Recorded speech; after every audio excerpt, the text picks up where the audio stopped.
Hey folks, BlackCross here, and welcome to probably one of the very first console reviews on this channel. Very first console review. I think probably the only thing I have is probably the Switch, which I don't think I've ever labeled it, which I'll have to remember to do that later on. But I want to do this solely because I have long talked about the PlayStation 5. I've talked about it from its pre-release to its actual release, to the complications of production and continuation of the system, to talking about whether or not it is even remotely worth it or not. I have talked about this time and time again. I have said so many things about it, and I have even mentioned, literally by towards the end of 2022, that 2023 is the year that would be more desirable to get the PlayStation 3, and I've been wanting to get it ever since I've said that statement. And now, after all this time, I finally have the PlayStation 5. And dear gosh, is it a heavy son of a bitch. I'm going to set this down so that way I don't accidentally do anything stupid with it. Because dadgum, is it a beefy system. It is a hefty, beefy system. From literally unpackaging it, to setting it up, to just playing with the system and playing the games that I've had available and stuff like that, which I don't have many, but hopefully within the next couple of weeks that will change. Again, this was something I wanted to get real badly of ever since I've heard like numerous of announcements for PlayStation 5 games and stuff like that. I soon thought to myself, I was like, so 2023 onward is the time where having a PlayStation 5 is a little bit more desirable. It's not just oh, well, I can easily get this on the PlayStation 4 and stuff like that. It's now becoming less and less of a trend, and now they're moving towards sole exclusivity to the PS5, which makes perfect sense considering the fact we are transitioning into the next generation. Now, with all that being said, what are my overall thoughts about it? From getting the system to unpackaging it, to messing around with it and stuff like that. What are my overall thoughts of it? If I could describe it using one word and one word alone, it would be power. The power behind the PlayStation 5 is immaculable. Practically insane. It's one of those things where if I didn't think the PlayStation 4 was powerful back then, I now feel it within the PlayStation 5. It is absolutely insane. When picking up the system, when I first picked up the system, that feeling that you would normally get whenever you get a brand new console, it seems to gravitate all the time throughout the generations and stuff. Even more so, the longer you wait to actually get it.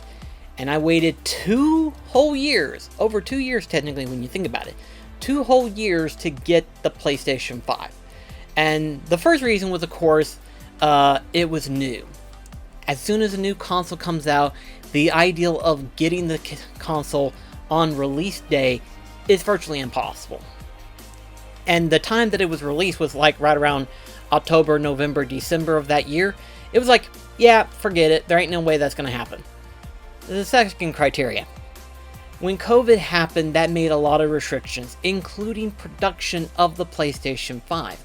Production on parts to make the PlayStation 5, so on and so forth. So in other words, the system was becoming more and more of an obscurity to attain, and more scarcity to find it out there to even be purchasable. Not only that, but you also had scalpers that was actually scalping it for practically 3-4 times the price that it would normally be charged at your local retailer. And all those things build up even more and more to obscenely insanity of rather not getting the system. And at the time, I thought to myself, I was like, I'm never going to get a PlayStation 5. There's no way. At that current moment in time, it would be physically impossible. That was until we started to see a trend. And that trend started to grow. And that trend was seeing PlayStation 5s actually on the physical store shelves. Not just oh, here's the only PlayStation 5 we have in our store shelves. Actually seeing numbers. Seeing these actually show on the shelf and actually being displayed and people buying them. Normally, not just bulk, not just scalping them, not just anything, normally just buying them off the shelf as if you were meant to do it. And that was insane. So whenever I first saw that, my hype level for wanting to get a PlayStation 5 soon to be revived. And I couldn't help it. I was like, okay, as soon as I have the money and as soon as it's available in my store, I want to get it. Which is weird because at first I thought I was going to have to get the one where it was like bundled with God of War. Now I'm not saying that's anything bad, you know. God of War Ragnarok, I guarantee would probably be a good game. I'm not going to deny that. But it's also available for the PlayStation 4. So just having it right there was just kind of weird for me, you know. And I just wanted to get it just for the system itself, you know. Later on, yes, I will get God of War Ragnarok, but right now it's not currently in my window of games that I want to play right now. You know what I mean? So it's one of those things where it's like, if I want to get God of War Ragnarok, I will get it eventually, just not right then and there. I want to save myself a little bit of money because obviously the system is expensive. And thankfully, the day that I bought it was the day that we first saw the appearance of a normal PlayStation 5 disc tray physical system. Not bundled with anything else, just a system by itself. And I was like, yes, finally! And I bought this along with one other game to go along with it. And of course I went to Amazon to buy 3 other ones to go along with it as well. So, yeah, I made a big purchase that day. But I was so extremely happy and satisfied at the results of being able to finally buy the system and stuff. And I was so eager to try it out and stuff. But then we go into the unboxing, and hoo boy. While the packaging is nothing to be short of in terms of what needed to be packaged of the system itself, I was reminded constantly about one thing. This system's beefy. I've got the PS5. They weren't exaggerating as to how big this thing is. There we go. Ooh.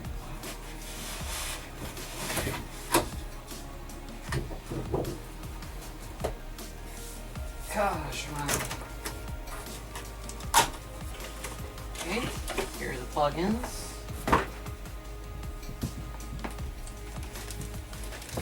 Here is the lovely PS5 controller here. Oh.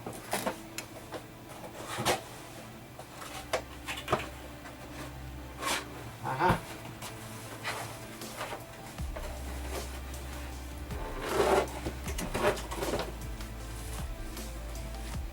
Here's the HDMI cables. Bit odd, but okay. And here we have our display stand here.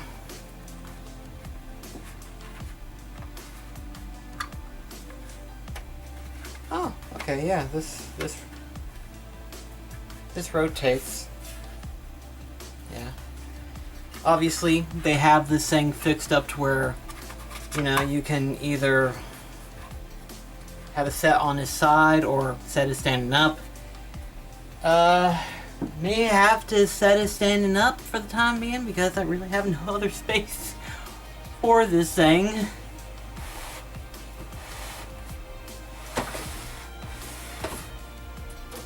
Okay.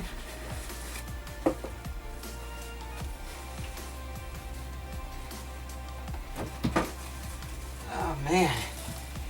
Anyone needs some weights? This is a good one to have. Okay. Gosh. Okay, look at this thing.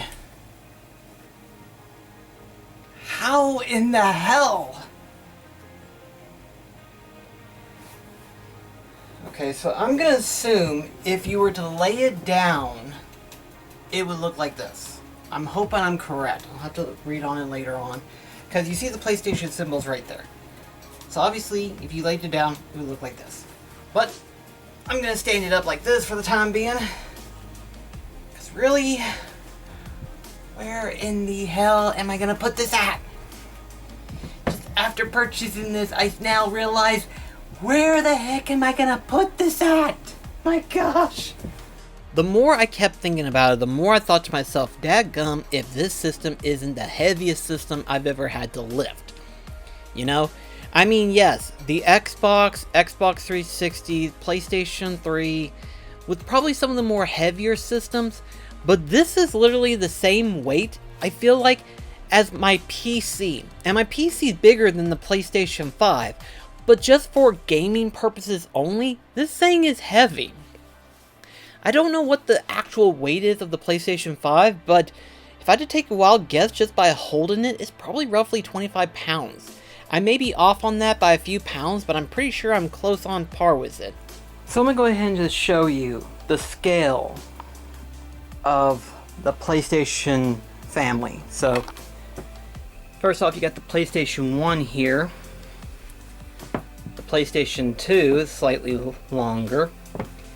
Now the PlayStation 3, this is not the original first model, but if I have to remember, if memory serves me, it's about like, I want to say maybe less than an inch longer than the PlayStation 2, but still no bigger. The PlayStation 3 was probably the biggest before the PS5. And then this is the original PS4. But when you look at all of that, the PlayStation 5 is the beefiest and the largest system of the bunch, with the original PlayStation 3 probably being the closest second, probably if I have to remember correctly. And then I ran into another problem. Where the hell am I gonna put this thing? I mean, yes, I've made this game shelf myself, so of course I had to think about what I was gonna put on there. A lot has happened since then. A lot of stuff has happened since then, and a lot of changes has happened. To a point where now, I can't really put the PlayStation 5 where I had originally planned. So, yeah. Now what? I wish I had thought of that, but it was too late, so I was like, okay, what do I do now? Sherlock? I don't know. I really don't know. So I was just kind of stuck on a loop of figuring out where to hook it up, and I figured, okay, for the time being, I'm going to set it right on the side of the shelf, sort of like right in front of where my PC is and stuff like that, sort of like underneath me and stuff. Probably not the best idea to set it there, but that's going to be there for the time being, especially since I did promise my brother that I would let him try out the PlayStation 5 once I got done with it, which might be a month or two at this rate, but you get the idea. But, yeah, I just wanted to have a little stationary place for the time being until I could figure out a permanent home for the PlayStation 5. Because in terms of the main systems that I'm currently playing right now, they are the PlayStation 4, the PlayStation 2, and the Nintendo Switch. Those are my current main systems that I'm playing with right now.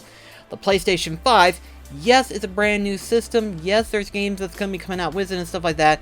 But because of the limited games that I'm mostly interested in at the moment, it's not a highly played system at the current moment in time.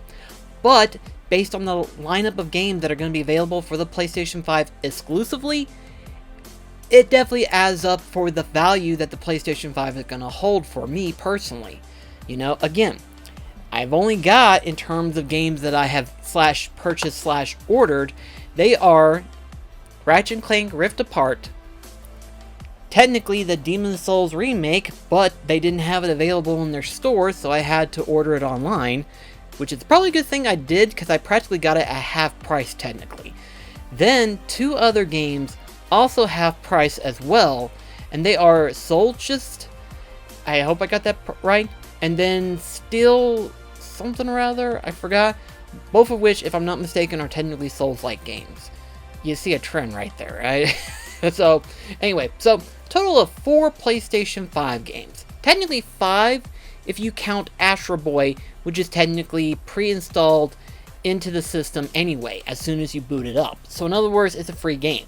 Still, 5 games for the PlayStation 5, in my personal opinion, is well worth it. Once you have a pretty good sizable game list of games available for the system, it makes it worthwhile of wanting to actually get the system.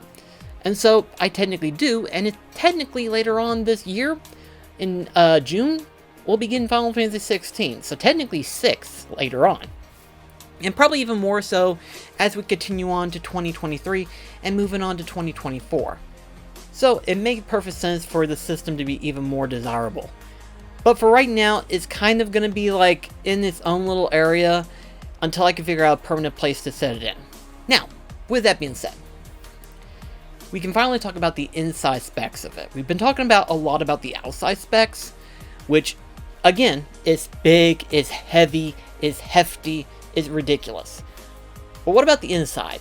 What about everything else, menu-wise and stuff like that? Like I've said before, if I had to describe it in one word, it would be power. The power behind the system is insane. And this goes relationally well with the menu itself. Setting up the system and everything like that is relatively easy and simple to understand. At first I thought to myself, this is going to go through that whole complication thing, isn't it? But it was actually relatively painless, I have to say.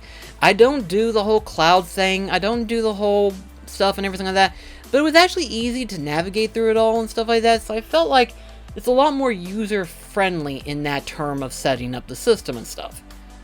But then I finally got into the system itself and started to kind of explore, navigate, kind of look around the menu and stuff like that, kind of see what all I can do with it. And it's pretty adjustable. It's actually very adjustable, I'm not gonna lie. I was pleasantly surprised as to how well adjusted it is. I mean, it makes sense, but at the same time, because of it being a new system, there'll be certain features that aren't going to be immediately there into the system that I would feel like would be very desirable later on. Now, currently at the moment right now, I only have 2 games available onto the PlayStation 5, but currently you can play through certain games that you can download from the PlayStation 4 and have it installed onto the PlayStation 5. In fact, when you launch into the system, it immediately detests from your previous library that they were games that were available for the PlayStation 4 that can be upgraded to the PlayStation 5. And it gives you that option. It's like, hey, here are some games that are PlayStation 5 availability as well. Would you like these upgrades immediately? To which you have that option, which is pretty cool, I thought. I was like, to have this virtual ability, this is actually relatively nice. I like it. I like it a lot. Of course, this is only digital games, not so much physical games, but digital games that you have available that you have purchased from your previous library, which I thought was pretty cool. I would like to eventually test the powers between PlayStation 4 to PlayStation 5 and kind of see if there's like any major difference, not so much in terms of like the upgrade ability, but just running the game, you know what I mean? Like, for example, Bloodborne. Bloodborne does not actually have a PlayStation 5 upgrade. Now, The Witcher 3 has it. I believe Dark Souls 3 has it as well. And then, of course, any game that had been a release for both PS4 and PS5 has that availability as well. To where, yes, you can purchase it on the PlayStation 4, and if later on down the road you finally do get a PlayStation 5, you can then upgrade that PS4 to a PS5 experience, which is pretty cool in my opinion. I think that's really nice to have. But I want to see, because that was the biggest thing that they kept advertising, was the speed that this system loads. Absolute speeds, absolute insanity of how fast it can go. I wanted to test that for myself, and I want to eventually test that later on, but not right now. Instead, we're going based on the 2 games that I currently have. But before we do that, I want to talk briefly about the PlayStation Store. Now, that's something that that most people don't talk about. And why is that? Why is that we don't talk about the PlayStation Store when we're talking about the system? Probably because it's sort of a staple. You expect it to be there, right? Well, here's the thing. In my personal opinion, it should be counted into that because the PlayStation 3, the PlayStation 4, and the PlayStation 5, all of their menus are completely different. So therefore, they're going to function differently compared to the previous generation. So we should count the PlayStation Store experience into the system, especially if companies are going all in on the whole digital age and stuff like that, you know? if you're going to go all in, you want to be able to improve the experience of purchasing digital games. Now, after exploring that area, what have I thought about it? Immediately just entering in the PlayStation Store alone blew me away. Okay? What do I mean by that? Well, you go from the menu from where you're selecting your games, you select the PlayStation Store, and you're in. Usually there's like a few seconds of waiting from like being on the menu of the PlayStation system and then moving to the PlayStation Store, and there's like a few seconds of waiting before it connects. Not this case. No. You scroll, you get there, boom, you're right in the store. No waiting at all. Not even a hassle. You're right there. You're right flippin' there. The speed was insane. I was like, what? Wait, where's the transition? I'm just there? I'm just there. Wow. Being able to scroll it was a little bit interesting because they had things categorized quite well based on if it was available for PlayStation 4, if it's available for PlayStation 5, does it have VR capability, so on and so forth. They've got it pretty categorized pretty well, and I like that. I like that a lot because there are some people who don't have the VR system.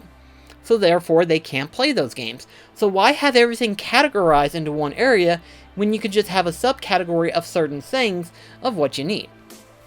Now, I will say this much. Going into the PlayStation 5 was standard. PlayStation 4 required a little bit of configuring because it's automatically set to bestseller, which is not what I would want. I want to see what is new that's been released for the PlayStation 4 only. So I had to change it up to where I can look into that menu and stuff, and it's relatively simple to get through once you finally do adjust into that. Now, the other thing that I wanted to talk about is the biggest problem that I have, and that is that there is no listing for legacy content. Now, when I say legacy content, I mean like PlayStation 1, PlayStation 2, PlayStation 3, so on and so forth. They've got PlayStation 4 subcategory, which is great. But why haven't they done this for the other previous consoles? Now, this may sound confusing, but they technically do have some games available onto their main storefront. They do. They actually do.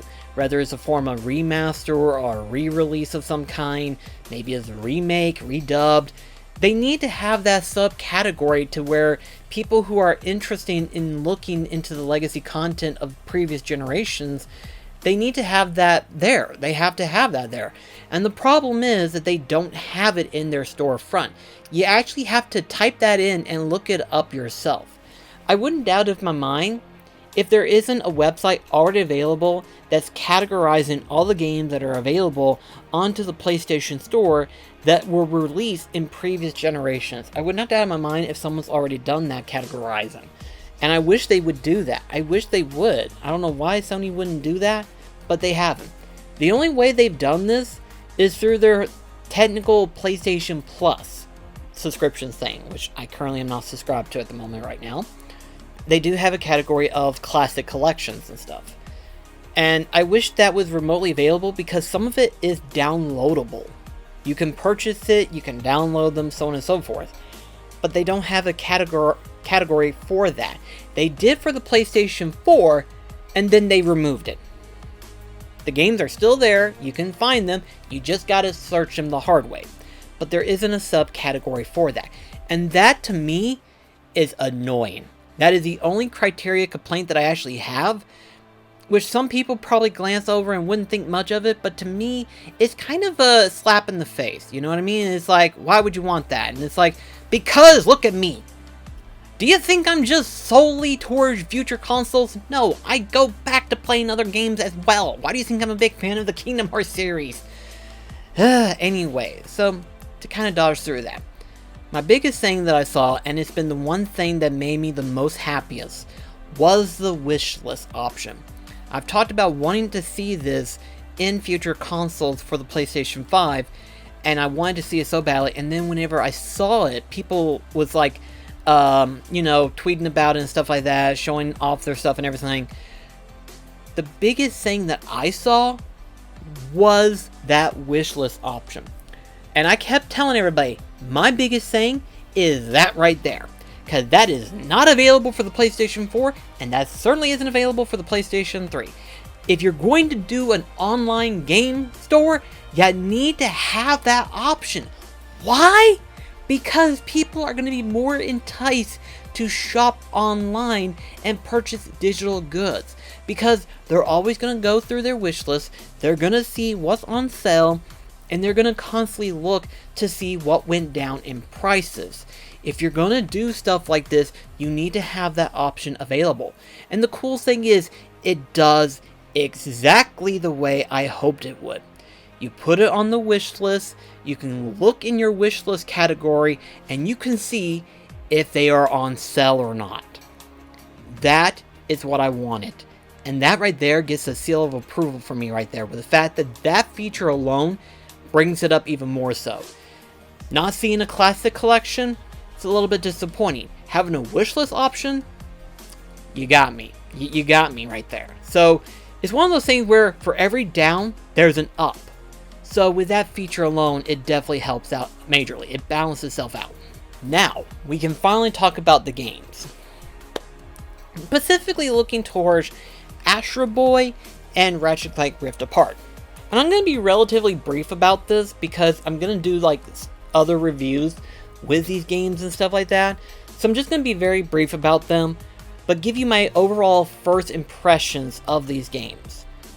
Astro Boy. I have never really played an Astro Boy, but that's only because the time that they have been released, you either have to have the time that it was released, PlayStation Vita, or you had to have the equipment such as the VR and the PlayStation Move. Didn't have any of that, so therefore I've never played an Astro Boy game. This has been the one time where I've actually been able to play Astro Boy and actually have the criteria necessary in order to play the thing. And Astro Boy, the way this thing was released and made, it was to demonstrate the power of the PlayStation 5. Obviously, you know, to showcase it and everything like that, all the stuff. But I have to say, of the 30 odd minutes that I've been playing Astro Boy, you know, just kind of get the feel of it and stuff like that, I love it. I love how it looks. I love how Astro Boy looks. I love the little characters that they've got and everything like that. It's sort of the same reason why I loved Stray so much, was the cute robotic design. And Astro Boy, I love the cute robotic designs as well. I love how well it moves. I love how it feels. I love how the gameplay feels and stuff. It all feels really, really good. It also looks amazingly beautiful. It looks so freaking amazing. Keep in mind, I don't have a 4K television. My television can only go up to 1080p. But what I can see is clearly beautiful. It looks amazing. That ray tracing, it kicking into the max what it is. Whatever form of hardware, software, whatever form of technicality you want to call them, as far as I know, it's mostly ray tracing, which is an extra layer of shadowing and stuff like that to give it that extra feel. But it just looks so beautiful.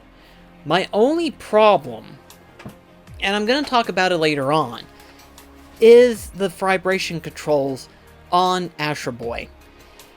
Now, the main thing that is showcasing, aside from the power of the PlayStation 5, is the dual sense of the controller. The dual sense of the control itself. The vibration controls. Whenever I first heard people talk about this, it made me think back to the Nintendo Switch Joy-Cons. The way they advertised it and stuff like that. In fact, the game, which a lot of people don't think about these days, is 1-2 switch. There was a mini game in that game where you had to shake or move this wooden box, and you had to count, or think to count, how many marbles there might have been inside that box. The thing about that, when moving the Joy-Con, you felt every marble roll. It felt so real, it was insane. It scared me and blew my mind. That was actually the one time that I felt like we're going way too fast. Like, it was so unbelievably realistic. It felt insane. But so far, the vibration controls that I felt on this one, sadly not as impressive. It is vibrations. It is still the same vibration that we're usually used to feeling on PS4s, 3s, and 2s. is slightly different, but it's still a same form of vibration regardless. But feeling Astro Boy take every step you feel the vibrations. It is kind of stupid. Actually, it's not kind of. It's extremely stupid. That's a good way to wear down the system. It's a good way to wear down the controller. And these things are freaking $80 a piece. Seriously, you want to try shopping for a controller? Yeah, guess what? You're going to be paying probably more than you ever should. It's so stupid. Wow. So, right off the back, I'm not too impressed with the vibration controls. In fact, I would argue and say it's a little too much for me. Too much on the vibration controls, and I kind of wish that they would dial that down a bit. I mean, obviously that's part of the experience. That's part of the experience of Astro Boy, is to feel all the vibration controls, all the vibration functions that the system has and stuff like that. And yes, I've only played it for 30 minutes, but of those 30 minutes that I played around with it and stuff like that, I'm not impressed with it. In fact, let's talk about the controller now that I actually am talking about it. And that is this. Sony, I hope you come up with a cheaper alternative. Now, what do I mean by that? Well, let me show you something. Here is my PS4 controller. As you can see, it is not an official PS4 controller. It is not officially licensed. It is a Chinese knockoff, straight from Amazon PS4 controller. And yes, it does function. The only thing is that you do lose vibration controls. Some options are not available on this, but you can still play video games. You can still play video games, you can still play Elden Ring, you can play any game that is virtually available onto the system and have zero problems whatsoever. It's got a finer grip than what the PlayStation 4 standard controller has. I feel like it has a better butter configuration and stuff, and it feels lighter. It's sort of lighter than what it needs to be, arguably. This feels like I'm holding a hammer. I mean, yes, if I had a regular PlayStation 4 controller, this would still be heavier. But a PlayStation 4 standard controller is going to be heavier than what this thing is. And that's why Sony, when you do come around to inventing new ideals, try to come up with a cheaper alternative for people who may not want everything in their games, you know? Like, in order to save battery life, I would actually turn off the vibration functions if it wasn't for the fact that Astro Boy has that part of the feature that is required into the system and stuff.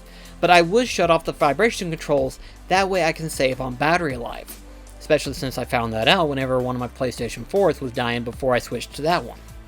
So, yeah, if you were to tell me that you are making a cheaper alternative to these controllers, do announce it. I guarantee you there's a lot of people who would want to invest into that, even knowing that the drift could be even worse, arguably.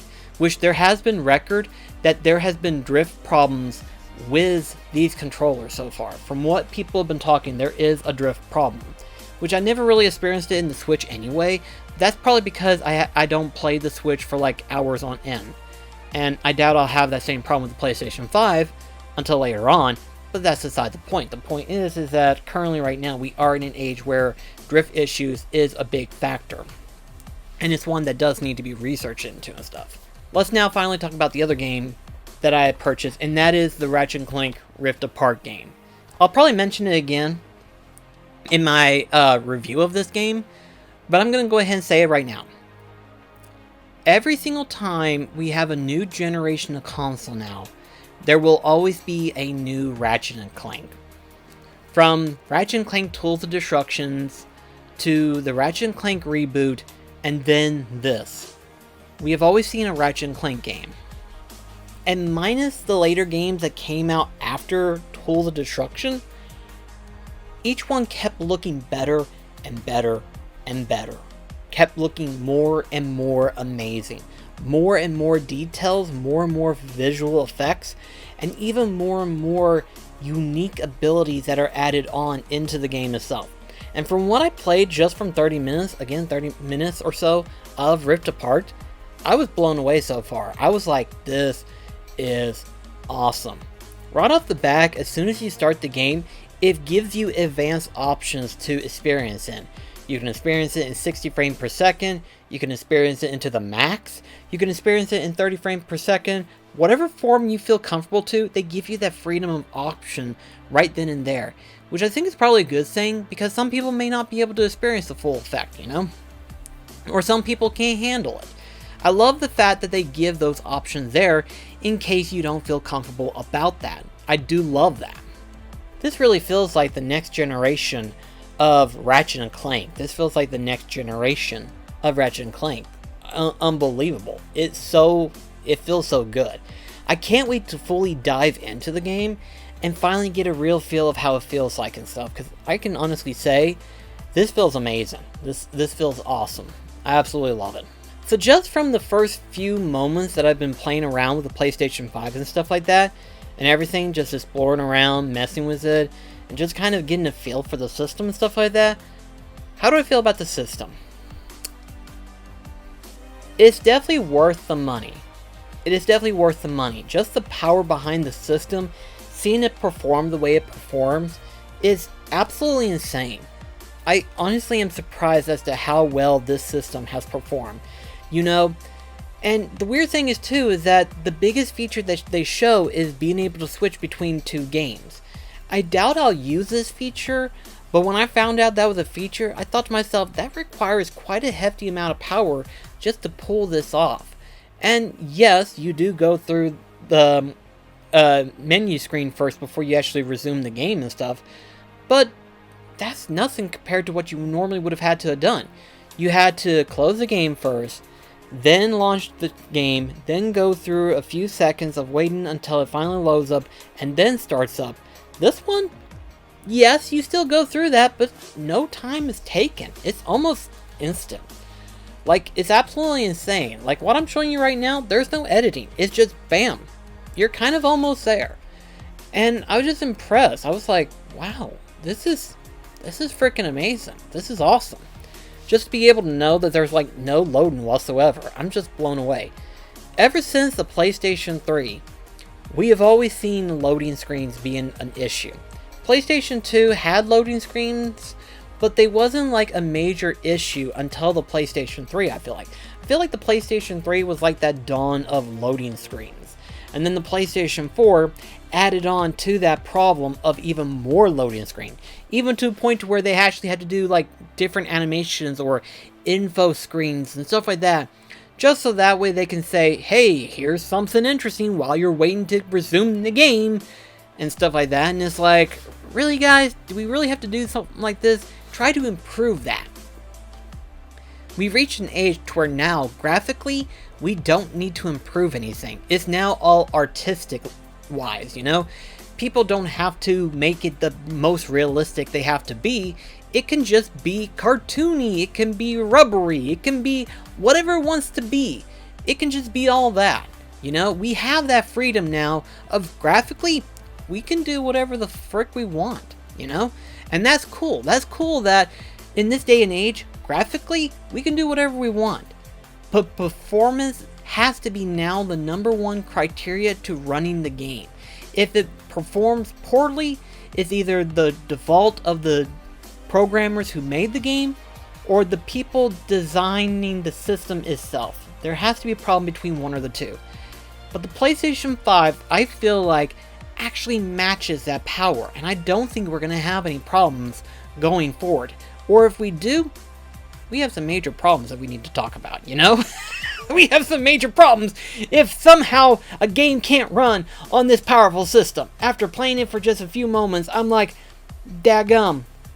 If we have problems, something's wrong, you know? Like, somehow we're reaching too big and we've already reached to a point to where we're in the multiverse or something. I don't know. But either way, I was just blown away.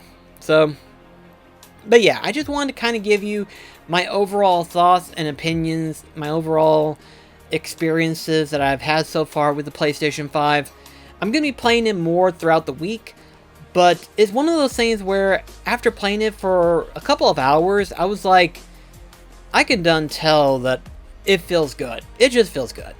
Do I feel like it was worth getting it when it first came out?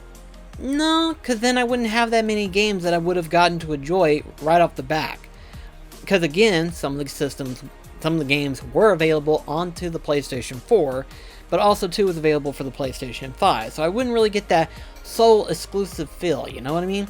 Versus now, it's more appealing, it's more attractive, it makes more sense to want to get it, and I actually have a list of games that I actually do want to get that are solely available only to the PlayStation 5. And so, it just makes all the more sense. So, with that being said, it's well worth it. It is. It's well worth it, I think. So, anyway guys, thank you so much for watching, and I shall see you in the next video. This is BlackCross signing off. Catch you guys later.